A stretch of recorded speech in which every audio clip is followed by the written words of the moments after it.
Hello, VidCon now. What's up? Hi, everyone. My name is Jonny Tran, also known as Le Johnny Tran, and I'm super excited to be here. But yeah, today I'll be doing a workshop on transitions, specifically for TikTok, but honestly, you can do them anywhere, YouTube Shorts, Instagram, wherever you want. But yeah, so to start, let me introduce myself. My name is Jonny Tran. I'm a dancer, choreographer, content creator, and Twitch streamer. On TikTok, I have 220K plus, on Instagram, 60K plus, and I'm also, again, a dancer. So if you've seen any like fashion transitions or just random K-pop covers or just covering any dances with transitions in them, could have been me. I might have had this color hair, I might have had pink hair, I might have had gray hair, black hair. I've changed my hair a lot. Anyways, I've worked with brands such as EOS, Sunari, Garnier, BetterHelp, artists like Gallant, and I've been featured on NBC, CBS, BuzzFeed, and more. I started social media and TikTok, I think last August, so about a year ago. And since then, it's really changed a lot for me.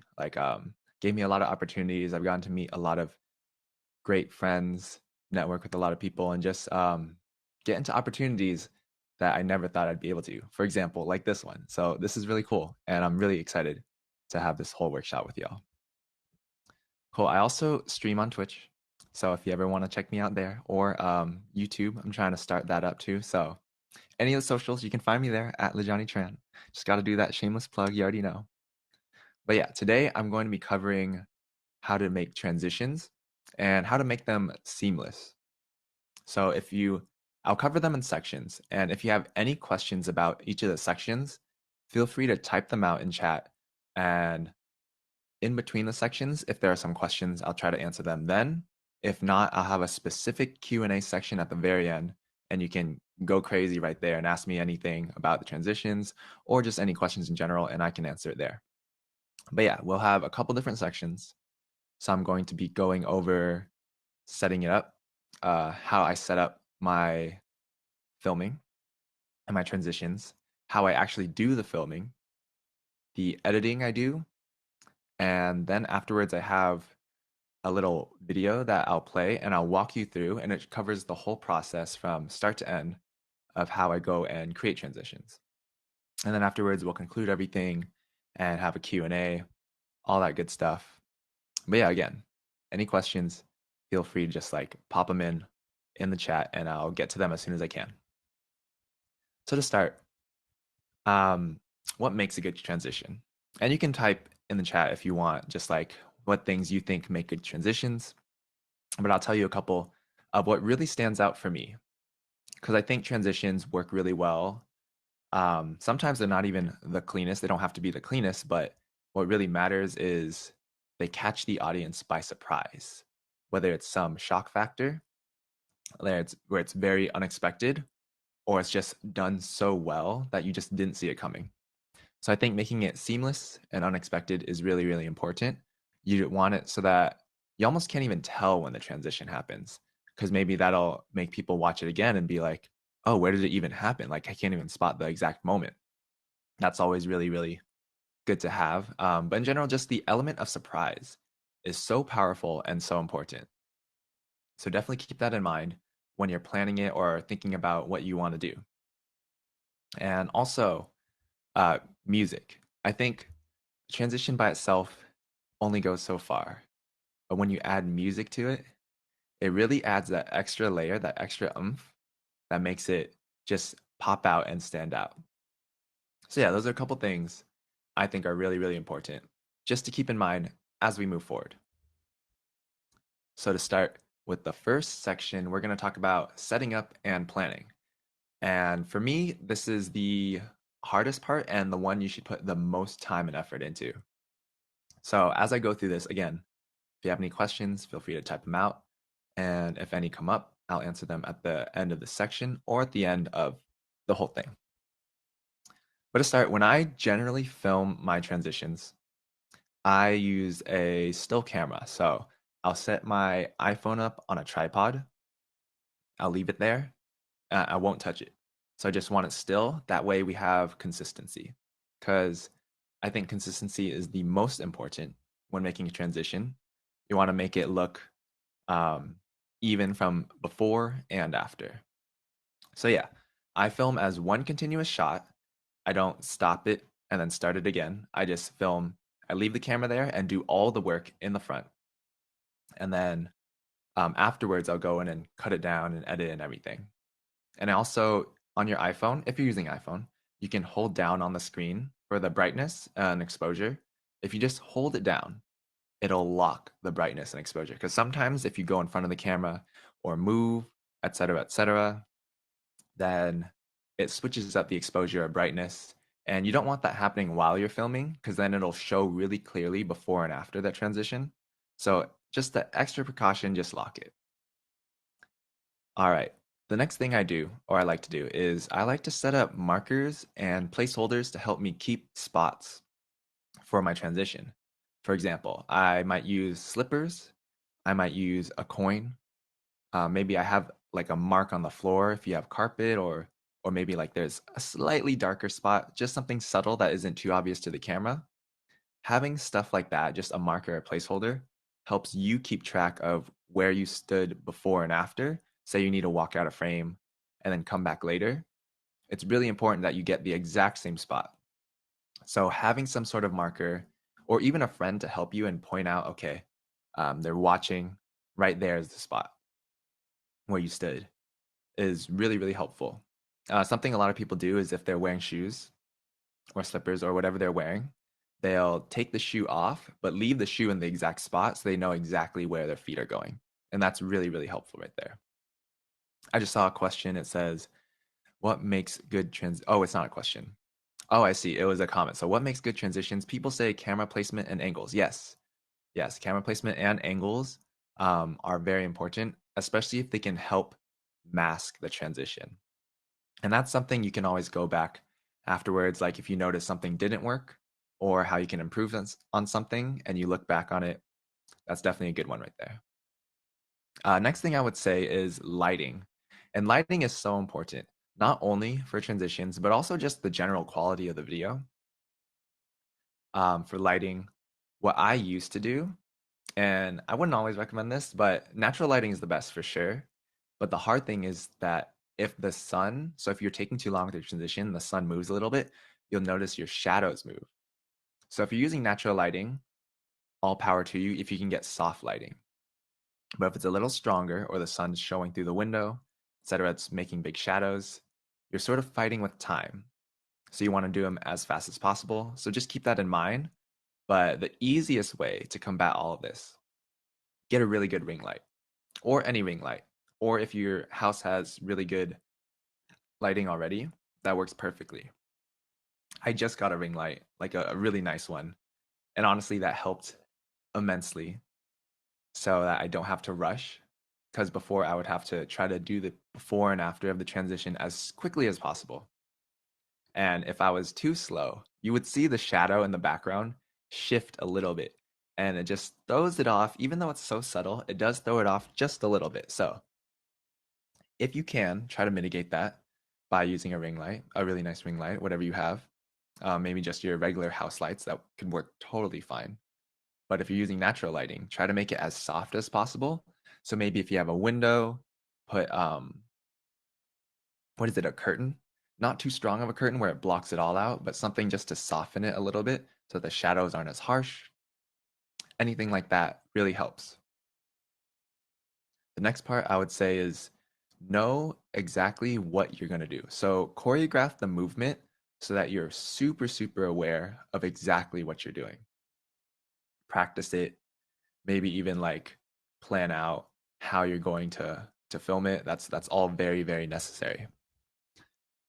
Because sometimes when you film, and I've made this mistake so many times, but I'll film something and then I'll look at the recording and I'll be like, oh, why am I looking in two different directions before and after? Or why is my arm over there? So if you can, try your best to just be to choreograph everything or plan it out so that you know exactly what every part of you is doing or how you're moving, etc., etc. That way you just have the most consistency between the two clips. Again, a lot of time is going to go into the planning and setting up so that you don't have to stress or do as much work later on when you're filming or editing. I think that's probably the most important thing for making it seamless or just making like a good transition is just knowing how to pull it off. Next is to think about what do you want to transition on. There's a lot there's a lot of different trends that people do on TikTok. Or a lot of transitions people already do. For example, they might put their hands over like that. That's a really popular one. They'll bring their arms down, maybe they'll do a spin, they'll turn the camera, etc., etc. And I think just picking one of those to work off of, or if you're making a new one, knowing what the best part to transition on is really important. For example, I like to do very acrobatic movements when I do my transitions, and I keep the camera still, so I'm not holding it, but I just have the camera there and I do a movement. But what makes it look good is I pick the best part of the move to actually cut between. So what's important is doing the transition, the cut, right at the point where it's either the biggest movement or even more important than that is the quickest part of the movement. Because between two spots, if I was to move my hand from here to here really quick, your eye has more trouble catching that than if I move this hand like that. If I just cut two videos of me doing this, it would be harder to keep that consistent. Your eye can really see clearly what that hand is doing. But if I'm going all the way over here, there's a blur. You probably saw on the camera, there's a blur right there. So even if I'm a little bit off right there, it won't show as much. So try to make the movement as quick as possible. That way, it just between the two, it looks very, very clear. It just looks like one constant clip. Audience, because oh, perfect. I have a question.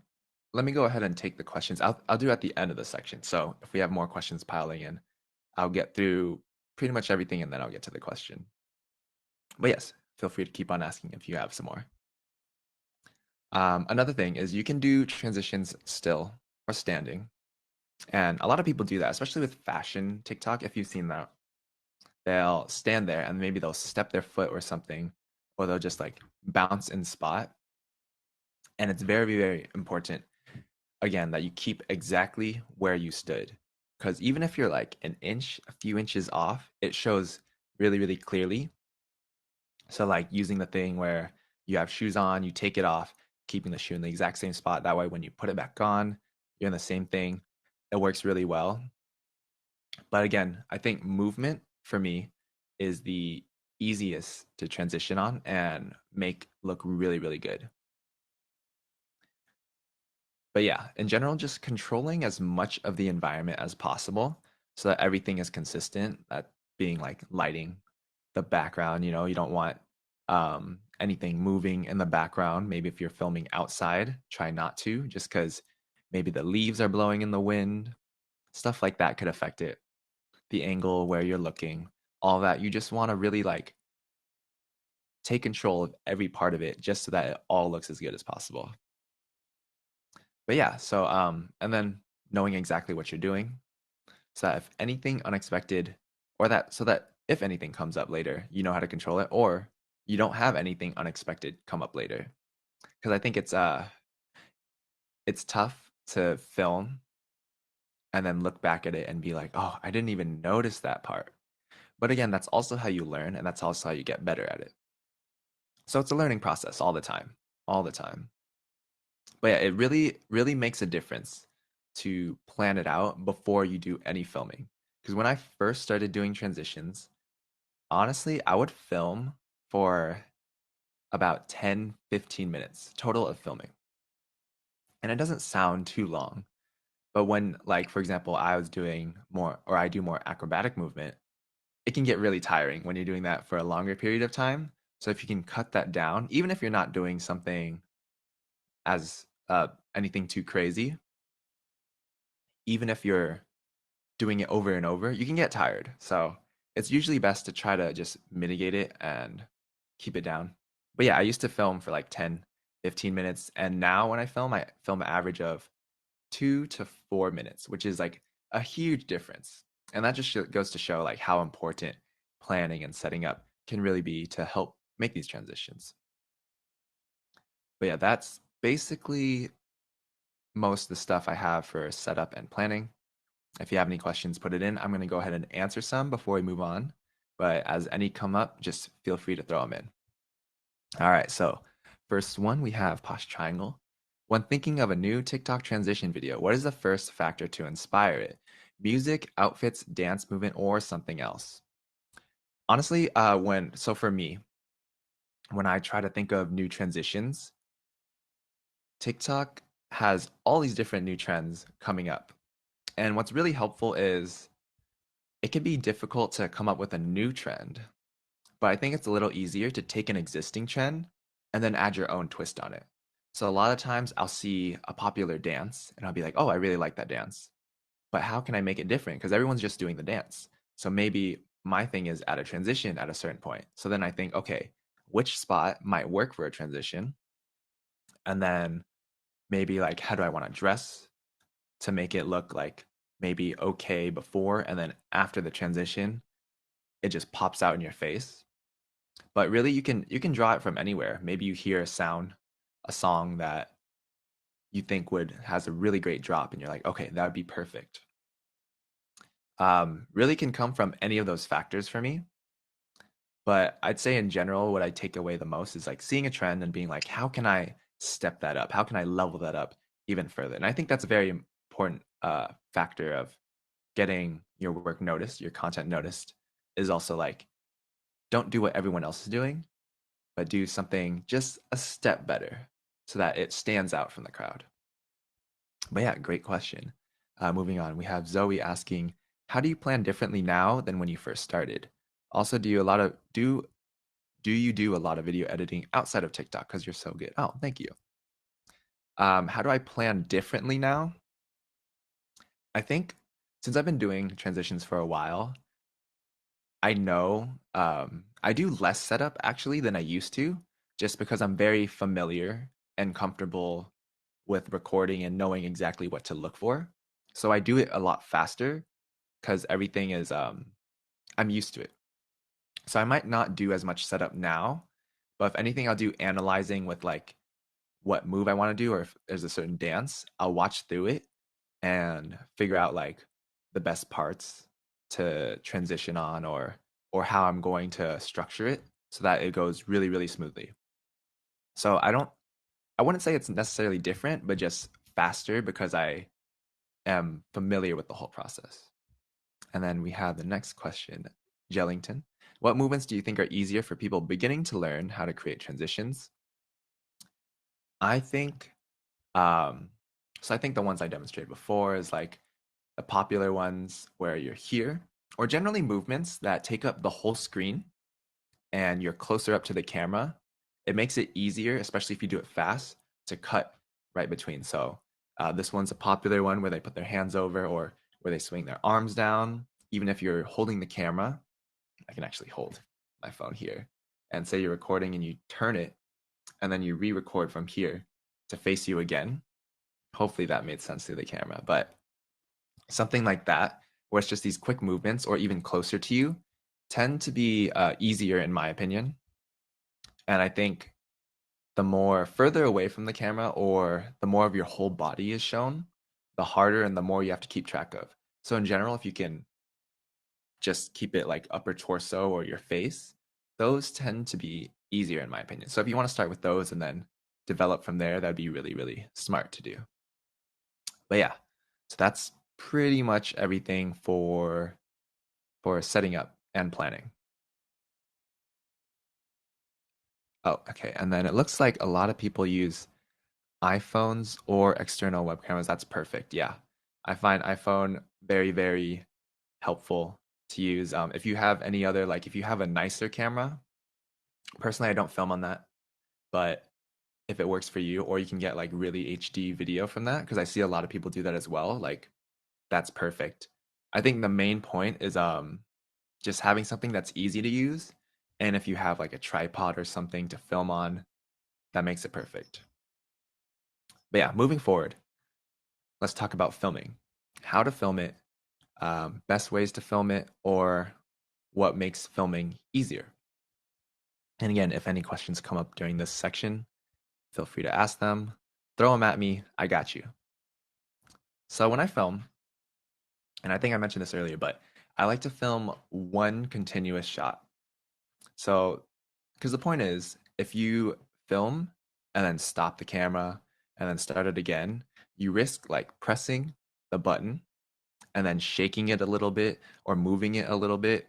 So, to completely take that out, just leave it on, have enough storage. Hopefully, you have enough storage. Clear out your phone if you need to, but it should be okay. And just leave the camera on. That makes it easiest. That way, you just reduce one factor. And if you're doing like one where you're closer to the camera or you're moving the phone or you're actually holding the phone, that one that's okay. You don't have to do one constant clip, but it could be easier just to keep the flow going of just like trying in the recording, doing it, and then just keeping it on record. That's sort of optional, but I find if you have the environment still and you're moving within the environment, so like if I'm if my whole body was in frame, it'd be easiest just to leave the camera there. Next, I would say yes. And then with the transition, so when you're filming it, it's really, really hard to get it perfect the first time. Sometimes you'll be a little off, maybe to the left, maybe to the right. Um, maybe you forgot to keep track of where your arm went, something like that. Always, always, always film multiple runs of the before and the after. For me, I do generally about like 3 or 4 of like, say I'm doing a kip up, which is where I'm on my back, I push up and I land on my feet. I might do it 3 or 4 times in my first outfit, and then I'll do it another 3 or 4 times in my second outfit, just because sometimes I land a little left or a little right. So if I have multiple options, I can mix and match and pick the perfect two to make it look as good as possible. But yeah, no matter what you're doing, film it a couple times. If you're familiar with the creator Zach King, he does like these well thought out, elaborate videos that like break your mind. He his process, he can film, I want to say like upwards to like 50 times, 50 takes. And I'm only doing 3 or 4. So you got to do what you need to make it look as best as possible. But as many as you can, just so you have more to work with, would be the most helpful. Next, I would say, and this matters more if you're using natural lighting, but try to go through the whole process as quickly as possible. Again, if you're using natural lighting, which is what I used to do all the time, you're sort of fighting against time. You're sort of fighting against the sun. You want to do it as quickly as possible so that the sun doesn't move, the lighting doesn't change. Sometimes maybe a cloud will come over, suddenly it becomes overcast. You just don't want to risk that. So as quickly as possible, which is why I like planning and knowing exactly what you're doing helps, because you can just go through it and go through it and go through it. And the more you do it, the better you'll get, the more you'll be able to do it quickly and you'll have better consistency. And yeah, it'll only get better. But just going through it, trying to get it done as quickly as possible, with with still keeping attention to detail, of course. But trying to keep that there just so the lighting doesn't change is really helpful. But again, if you have a ring light or artificial lighting, that will just help keep things consistent. And if you have that, that sort of removes that factor. You can relax a little bit, and that's super helpful right there. Next thing. Another note for lighting is film with the light facing you. This is a general note, but film always with the light facing you. Lighting greatly affects the quality of your video, like how HD it is, etc., etc. And it's really clear to note, like if you ever try to film at night, you'll notice it gets grainy. They might have like a night mode on your phone. It's still grainy and it's still not as nice as daytime. And that's like very drastic and extreme, the comparison, but it does show how much lighting can affect it. So if you can get good lighting, then trust me, that'll just improve the quality of your videos so much. But yeah. Also, film in the highest quality you can. Just in general, just a general note, but your iPhone's pretty capable. So in case you haven't, in your settings, if you have an iPhone, I'm not sure about Android or anything else, but for iPhone, they have in the settings, and I believe it's in the camera app, you can actually set what resolution you film at and how many frames per second.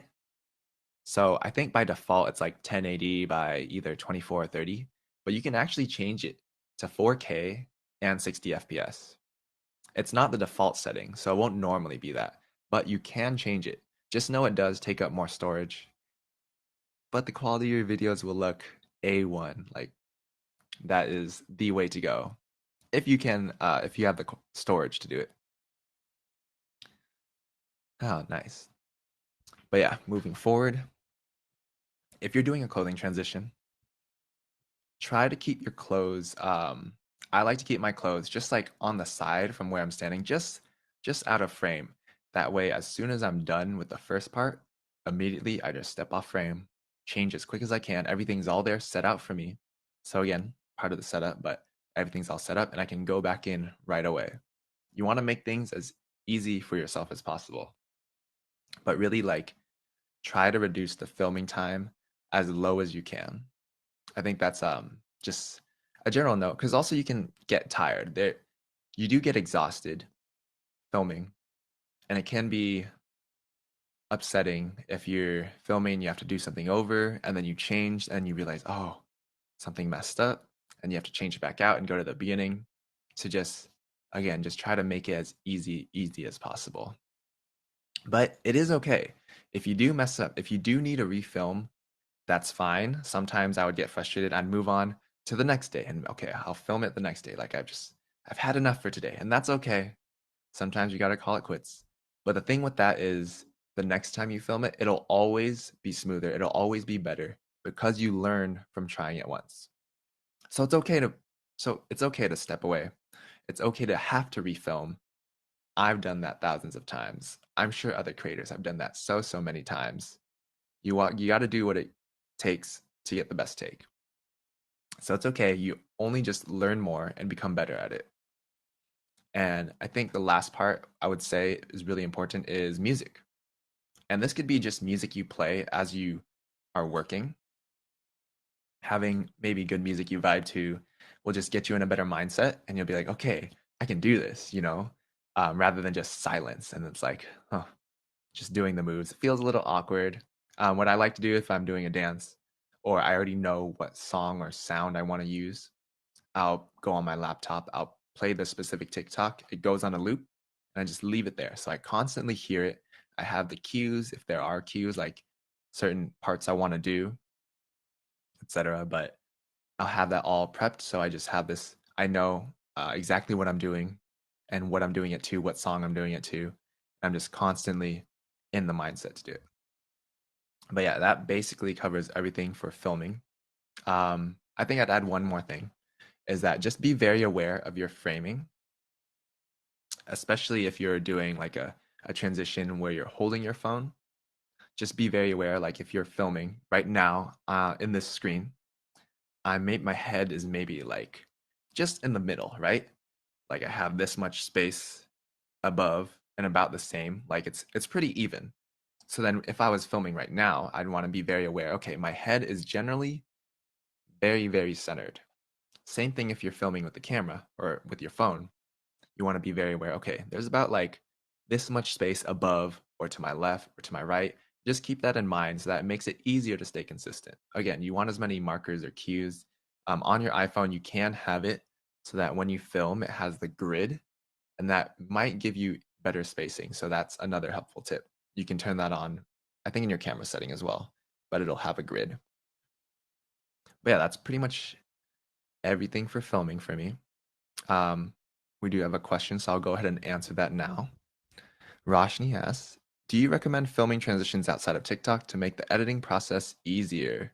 Yes. Oh, that is a very big tip that I completely forgot. But yes, I 100% will always film outside of TikTok if I can. The only time I film within TikTok is if I need a specific effect. Like I know TikTok has green screen, um, or maybe one of those effects that you want to add, or maybe it's like, on the app specific. But if you can film outside of TikTok, I think when you film on TikTok, it like limits your quality. It limits your quality, and then it's harder to edit on the app than it is to edit off the app or like have these full clips that you can work with. So I always film off the app if I can. Sometimes I have to do it on the app, but it just makes it easier overall and it's easier to control everything. So, yes, that is a great, great question. Thank you for that. Cool. Moving on to the next section, and that would be editing. Now, editing will always be a little different for everyone. Some people use different apps, etc., etc. I'll tell you what I use and how that goes for me. But in general, you can always find a process that works for you, maybe a little better than it does for me. But the two main ones I use are so on my phone, I have an app. It's called CapCut, but there's also so many other apps. I think InShot, Video Leap. There's a lot of different apps, and I'm sure all of them work. The one I'm just more familiar with is CapCut, and then on the computer I'll use Adobe Premiere Pro. But I don't usually edit on my computer. Most like 90% of the time I'm editing on my phone. The only time I go to computer is if I have a very specific transition that needs more editing, and I'll explain why I would need that later. But yeah, so when you're editing, the way I like to do it is I will clip everything into sections. So, say we're going with the process, right? We filmed, we left our camera there, we have this very long video, maybe 4 minute long video, and we have like all this stuff happening in between. I'm going to go ahead and cut out all the filler parts where nothing's happening, and I just keep like, okay, the attempt for transition one, attempt two, three, four, and it's just back to back. And then I'll have the second part where it's all right, the after I changed outfits, then I have attempt one, two, three, etc. of the second part. Now it's all clipped there, just laid out for you so that once you like clean it up a little bit, you can mix and match them and make it easier for you to edit. In general, I film the first part 3 to 4 times, same with the second part, and that just gives me a lot of different takes just so I can work with them and match them up, etc., etc. If you're using artificial lighting, super easy. I wouldn't mess with the coloring or lighting too much, but if you notice the lighting becomes a little different before and after, which would happen to me, you can play around with brightness, exposure. I would never do too much, just very, very subtle amounts. And if the lighting changes, it's not the worst thing. It's not gonna just like make it terrible or anything like that. Like that'll still be perfectly fine. But if you can adjust it a little bit to make it even between the two, then that works for you and that's really, really good. But yeah, again, the goal of planning and setting up is that you don't have to do a lot of work when you film or edit. I think my filming and editing is super, super minimal because I made sure my prep work was very thought out and it saves me a lot of time. But yeah, also, what's important is making sure the consistency or flow of the movement is very even. So you can zoom in when you're working on your clips and you get to that transition where the move happens. Make sure like you can match it up frame by frame and you can match it up so that the arm movements look very, very even and it just flows really well. Yeah, watch it over as many times as you need to, adjust it, even try things like if you're not sure, okay, maybe just a frame that way or a frame before or after. That might just make it look that much better. Attention to detail is really, really, really important. So I know I talked about editing on the computer, Adobe Premiere Pro, or whatever computer app you have. Honestly, you can use any. And I would only use that if I want to do masking. Masking is a little bit more of a difficult concept. I won't go into it to too much detail, but if you're interested, go on YouTube search up a video about masking. But basically, what it is masking is like if you have two videos layered on top of each other. Let's say you cut a hole in the first video so that you see what happens behind it, which would be the second video. That's what masking is basically. It's like cutting holes when you have two layers, cutting a hole in the first layer so that you can see what's behind it, which is the other video. Sometimes, if you want to do something a little more complicated or editing like that, masking is a great way, but it does take a little bit more technical knowledge. YouTube it. Learning is easy, free, it's out there for you. Last thing I would say about this is add in the music. I have a lot of moments where I'll look at a transition and it's as I'm editing it, I'm just editing it in silence and I'm watching it and I'm like, looks okay. I add the music and all of a sudden I'm like, that's the one. That's beautiful. That's it. Music makes a huge difference, but you want to make the music match what kind of transition it is. But again, the more drastic, the bigger the drop, the more I think it'll go with it and be a surprise. But don't be deterred from your transition until you add the music, because sometimes the music can make or break it, to be honest. You could have the most amazing transition. It could be a backflip and the music just doesn't match and it just doesn't make it do well. Or you can have a simple transition, my hand just moves across the screen, different outfit. But if the song matches it so well, that could be the make it or break it. So, music. Even if you don't think it looks good by itself, maybe when you add the music, it could be a whole different thing and just be amazing afterwards. And yeah, you can get music from anywhere. If you have it from TikTok, you can, all apps should have this, but you'll screen record and then you can extract the audio onto your app, sync it up, and you're good to go. But yeah, that pretty much covers everything for editing from me. I'll go ahead and answer the question.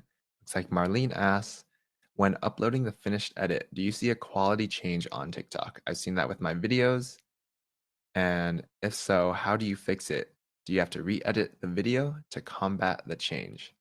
Sometimes when you upload onto Instagram, TikTok, wherever it is, the quality just might go down. I think the best thing you can do is if there are certain settings, like I know more complicated video editing apps will have specific settings that they want you to export in for whatever platform you're uploading it to. But in general, I would say exporting in the same resolution and frames that you filmed it in would be really helpful. But in general, just the higher you can record, the higher you can export, you'll have less of a loss between the two. But sometimes there are specific settings, and I'm sure you can Google it too, that will be best for uploading. I noticed with TikTok, sometimes when I film and upload in 60 frames per second.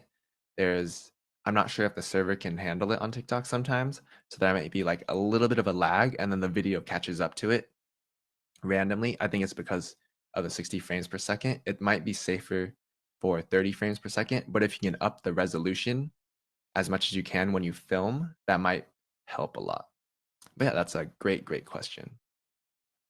So yeah, that covers the three things: setting up, planning, filming, and then editing. So from here, we have a section where I'm actually going to show you a process. I have two videos prepared, and I'll talk over it as it happens, but you'll get to see directly my whole process of my filming, my editing, to the final product. So as that plays, I'll be able to talk over it and go over that. Yeah. So we have two videos. This is the first one. So you can see I have a slipper right here. I show my desk on the side. I have a chair off the screen. You can't see that.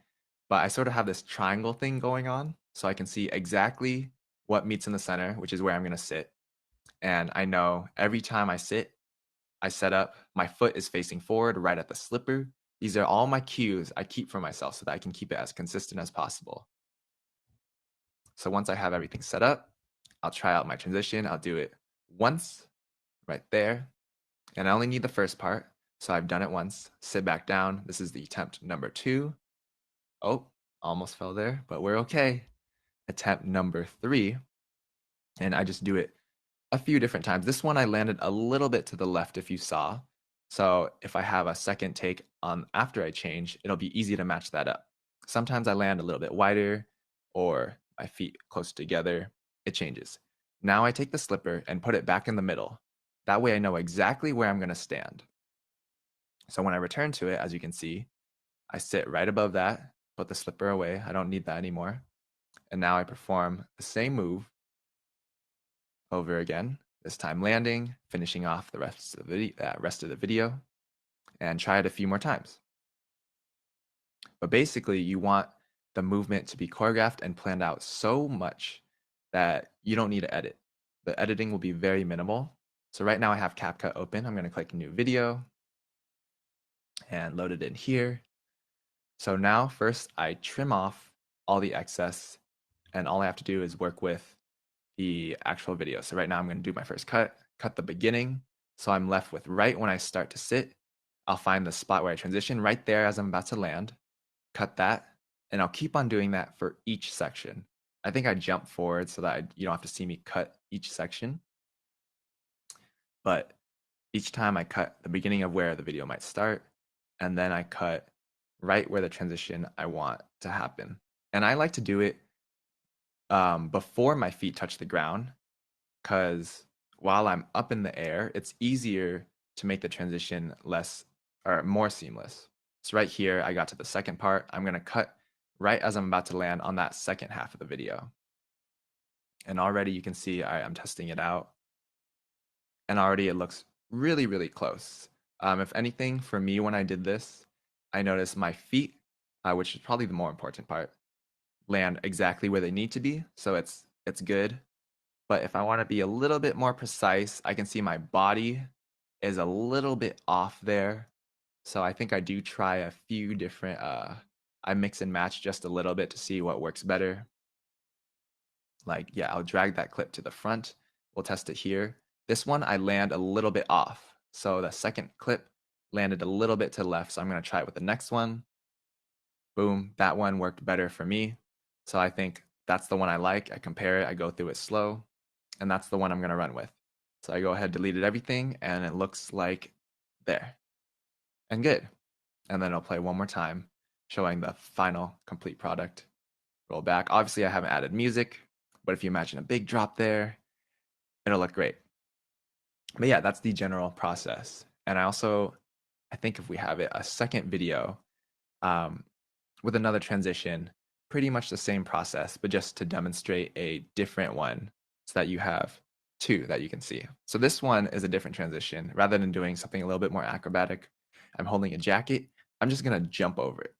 Again, I place the slipper in the front so that I can see, all right, I'm in between my desk and my chair to the side off screen. I know the slipper is. I walk into place. I do my transition, that jump right there, and it's easier too because the movement of the jacket is so quick that it'll be hard for the eye to catch when you cut. I'll do it a few times. This is second jump, second attempt. And I think I do this one less, but I grab my other slipper, put it where my feet is. I leave the jacket in front. I know exactly where to stand when I come back to it. So I walk back to it in my new outfit, move that marker out of the way, the slipper goes away, grab the jacket. I'm standing right where I need to be. I'm going to go ahead and finish it off. Put the jacket over my shoulder and sort of stand and pose. I'll do it a few times until I feel like, okay, that was good. This one I think is a little easier, so I didn't need to try as many times. I'm going to go ahead and do the same thing. Go right before I walk in to do the transition. I'll delete it there, so now I'm just left with these clips. Right there when the jacket's in the middle, that's when I want to do my cut. I'll cut it there and go ahead and make multiple clips. So I'm taking all of them, clipping them. You'll just see me do a little bit of editing here. And then I go to the second part where I get to there. Same spot, jacket's in the middle, cutting it off. And I know that's the exact point right there. And the movement is so quick, it's hard for the eye to catch. So that one was really easy for me to edit and just have done like that. So yeah, that's the finished product. And that's everything from me. So if you have any other questions, whether it be about that process, any of the sections I went over, or just questions in general, feel free to add that. But that's just about um, everything that I do. So it's looks we have, excuse me, looks like we have a few questions. Eighth asks, do you ever have floor markers that you have to edit out? If I do use a floor marker, I I don't usually edit it out. Um, it's a lot of extra work. If anything, I'll try to make the marker so subtle that you don't notice it. So maybe if I already have my carpet, like you can see my carpet, it's blurred in the background. Maybe I have a slightly darker spot. I just keep that in mind every time. Now I'm very used to the process, so I don't actually use much of a marker except for something off screen, and I know, okay, this is generally where I do it since I'm comfortable with it. That makes it easier. But if you can get something more obvious or have a friend help you and like keep an eye on the spot, that'll make it way, way easier. But practice makes perfect. Jellington asks, what names your transitions different or stick out? What names your transitions different or stick out from others? Um, are you at, okay, I'm trying to figure out the question. What makes your transitions different? Okay, there we go. Sorry. The typo, it's fine. What makes your transitions different or stick out from others? What I try to do is do transitions that other people can't generally do. So I have a background in dance, specifically b-boying, breakdancing, and that adds to it because I can do certain movements that would take training to do, and I've practiced that a lot. So I think that sets me apart. But it doesn't always have to be the most complicated thing. It could just be the simplest move, but done creatively or with an amazing outfit after, or a new song no one's heard yet, or just the buildup is really good. I think buildup is also very important. The living up to that one spot, that one moment. If you can like make the audience really anticipate it or excited for it, then that'll do a lot for you. So yeah, it doesn't always like I like to do, I guess, flashier stuff, but you don't always have to do something so acrobatic. It could just be you could just be very smart with it. But that's what I like to do. Jim asks, I knew to plan, but I didn't realize it was this big in the process. Do you storyboard your entire shoots? Do you ever just wing it now that you're good at it? How long do you shoot on average for a single TikTok? So I definitely think I did way, way more planning at the beginning when I was first getting into this. And you don't always have to do as much planning. I think this is just a way to help you get it as smooth as possible, like the whole filming process. But as you get better, um, it might be very, very quick. So I don't storyboard them. Usually I'll think of them on the spot, like what I want to do to match the music or whatever the trend, maybe it's a dance. I'll sort of like watch it a few times, think of it on the spot, and then figure it out um, as I'm sort of like learning it before I film. So I think just I've gotten comfortable with it and used to the whole process. I know exactly what to look for, and it's a lot easier. But up to this point, again, it took me a lot of practice. I think now I film for an average of 2 to 4 minutes. So the actual filming time is 2 to 4 minutes. Before it used to be longer, like 5 plus. But yeah, I would think of it, film 2 to 4 minutes, and then editing might take like 5, 10 minutes, depending on how difficult it is or how clean, how well I did with filming. But in general, it can turn out pretty quick if you know what you're doing. And again, the more you do it, the easier it will get. Roshni asks, do you suggest simpler transitions for more low-key songs and more complex ones for songs that have a bigger drop? I think it always varies on the song. Yeah, I think it always varies on the song, but um, it doesn't always have to be a low-key song to a simple one. I think just whatever movement, or maybe it's based like the focus is on the outfit, whatever can match it the best or make it fit the whole theme of like whatever content you're creating would be most effective. But yeah, it doesn't always have to be in the action, but just in what's included in the content. Because I think transition's just a part of what the video is for me. But if there's a specific sound or like maybe it's a little darker or whatever it is, if I can add more to the rest of the video to make it match that, then that just steps up your content a little bit more. But yeah, I think that's the end of the audience questions. So I'm gonna go ahead, wrap it up, and conclude a little bit. But yeah, today we talked about setting it up. I think the biggest takeaway for me is like just plan it all out. Try to make it the process as smooth as possible so that you don't have to worry about it later on. And it just goes really easy when you film or edit. And with filming, um, keep everything still, keep everything consistent, know what you're doing because you want to keep your filming down to a minimum and you want all the work to be done elsewhere. That way you don't tire yourself out. And then with editing, editing can take a while, and that's okay. Um, the more you get used to the apps you use, the programs you use, the easier it will get. You can always YouTube tutorials, and that'll help you get better at it. But it's just a constant learning and growing process. But yeah, I mean, I think transitions are fun and they can be easy, but practice makes perfect. And even if it isn't perfect, that doesn't make it bad, you know? That doesn't make it something not worth posting. I think if you give enough effort to it and you like it, that's what matters most about content. So the more you do it, the more you'll learn. Every mistake will just become a lesson for you and you'll just become better at it. It'll help the next piece of content, even if it's not a transition. Um, it can all only just help you the more you learn. So I hope you took something away from this.